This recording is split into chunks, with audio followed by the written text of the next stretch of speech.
आंतरिक हमने सुंदर भाव अविनाश नारायण भाई सुंदर भाव ठाकुर कथा समय अवतारणा कले जो शैलमा कलकता शैलमा आज हूँ 14 चतुर्दश दिवस ये दिवस विजयात्मार शब्द कामना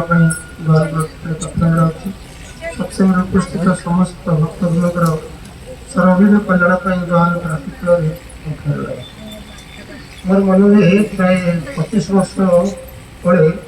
ये जगह गोटे सत्संग होता बहुत दिन तले आम डीपी कम आसू भाई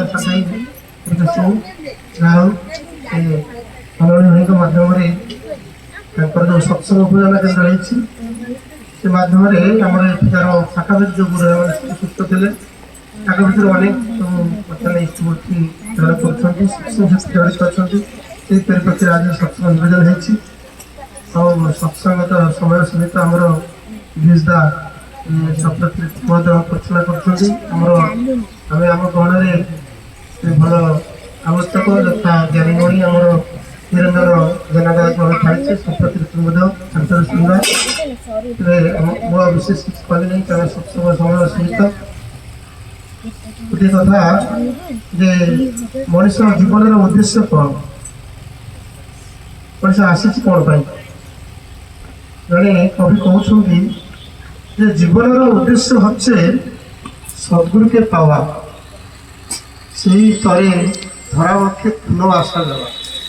मनीष धरावक्षे बारंबार आसूची जाऊँगी विभिन्न भाव में जन्मग्रहण करुच्ची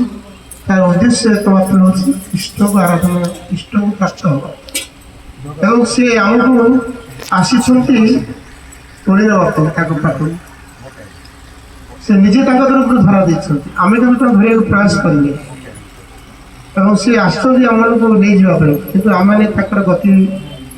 अनुसरण कर निर्देशित पथरे आम चलवा सी आमको पाख को नहीं जाए एमती जड़े भक्त प्रश्न कर ठाकुर आई जन्म आम आपण को माने ईश्वर प्राप्ति हो तो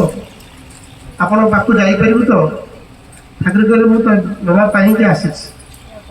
तो आप जापारे है जीवटा हूँ कथा हूँ जे क्षीर पा मिसेले सी तादे मिसी जाए आ क्षीर जो संगीत हूँ घी सी केते प्रोसेस घी तैयारी हो किंतु सी जो घीरे क्षीर सृष्टि होता घी तो घी को जब माने आम पानी को मिसेदेवा तो सादे से मिसबनी घीटा ऊर्धे भाषी सेमती दीप जलुच ये जो दीपर जलुची तार शिखाटा ऊर्ध्वमुखी अपन देखिए जेको जगह अग्नि निर्वापित करूँ तार गतिटा ऊर्ध्वमुखी एवं से ये जो दीप आलोक आसी महाआलोक सी जाऊँ तार लक्ष्य हो पानी टे ढाड़े से निम्नगामी चल बही चली पानी गति होती निम्नाभिमुखी एवं से जो कहीं से जो आसी से चाहिए मिसापी तेज आत्मार लक्ष्य हूँ परमात्मा सहित प्राप्ति हवा पाइबा और से ठाकुर निजे मनुष्य रूप आस घर संसार कर सत्संग माध्यम गोटे आदर्श परिवार रचना कर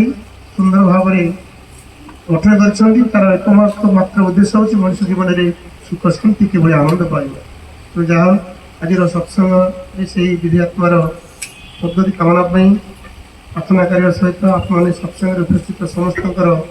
सर्वविध कल्याण जो आलोचना कथा जारी सर्वे भवन्तु सुखिनः सर्वे सन्तु निरामया सर्वे भद्राणि पश्यन्तु मा कश्चित् दुःखभाग् भवेत् वन्दे।